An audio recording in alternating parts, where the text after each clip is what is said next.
Hello' guys, কি খবৰ? মই অনুশ্ৰী। মোৰ নতুন এটা ব্লগলৈ সকলোকে স্বাগতম জনাইছোঁ। আজি আমাৰ খুৰা ছোৱালীৰ বিয়া। আজি হ'ব ভাত খোৱা পৰ্ব। সকলোকে দেখাই থাকিম কেনেকুৱা হয়, কি হয় চাব। আৰু আমাৰ ফালে নিয়মটো কেনেকুৱা হয় তাকো খুৰাহঁতৰ ঘৰলৈ আমাৰ কিন্তু এটা কথা কৈ লওঁ, মই ভিডিঅ'টো বিয়াৰ আগতে বনোৱা। ঘৰলৈ যোৱাৰ পৰা বিয়া হোৱাৰ পৰা বঙাইগাঁৱত ছোৱালী থৈ অহাৰ পৰা হ'বগৈ। কাৰণ অকণমানকৈ ক্লিপ কৰি দিছোঁ, বহুত ভাগৰ লাগিছে যিহেতু বহুত দূৰ হয় গোলাঘাটৰ পৰা।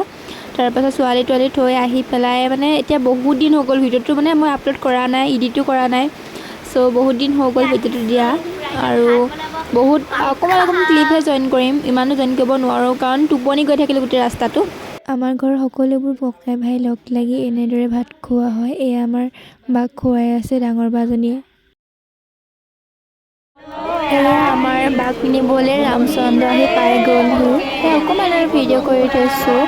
এয়া আমাৰ কইনাৰ হাঁহি চওক। এয়া দৰা আহি ৰভা তলত আমাৰ কইনা হাঁহি চবৰ লগতে কথা পাতি পূৰা হাঁহি আছে। তেওঁলোকৰ প্ৰেমে যেতিয়া বিবাহৰ ৰূপ লয় তেতিয়াতো সকলো ছোৱালীৰ মুখতে আনন্দ থাকিবই। মনত দুখ থাকিব, এখন ঘৰৰ পৰা জন্ম হোৱা ঘৰখনৰ পৰা অন্য এখন ঘৰলৈ যোৱা।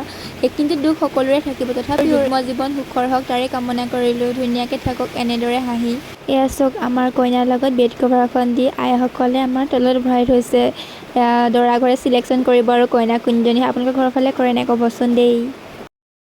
টোপনিৰ পৰা যেন তেনে উঠি বনাইছোঁ যে পাহৰি থাকিলোঁ মই যে এটা ব্লগ বনাই আছোঁ। এয়া আৰু যেন তেনে সাৰ পাই বুমৰাগুৰি দলংখন চালোঁ। তাৰপাছত আমি গৈ আছোঁ। Good morning guys. এয়া দৰা ঘৰৰ ৰাতিপুৱা আমি ফুৰিবলৈ গ'লোঁ বিজনী ষ্টেচন। এয়া আমাৰ দৰাঘৰ ৰিচিপশ্যন। ভালদৰে ভিডিঅ' কৰিব নোৱাৰিলোঁ কাৰণ মই পাহৰিয়ে থাকিলোঁ যে ব্লগ বনাই আছিলোঁ। চ' গাইজ, ভিডিঅ'টো ইমানেই। আমি সকলোবোৰ যাত্ৰা কৰিছোঁ ঘৰৰ অভিমুখে গুৱাহাটী আৰু যোৰাবাট হৈ। শেষত দৰাঘৰত ফূৰ্তি কৰা ভিডিঅ'বোৰ এড কৰি দিম। কেনেকুৱা লাগিছে ক'ব, ভাল লাগিলে like comment share and subscribe কৰি দিব। পুনৰ এটি নতুন ভিডিঅ'ৰ সৈতে লগ পোৱাৰ আশাৰে আজিলৈ বাই।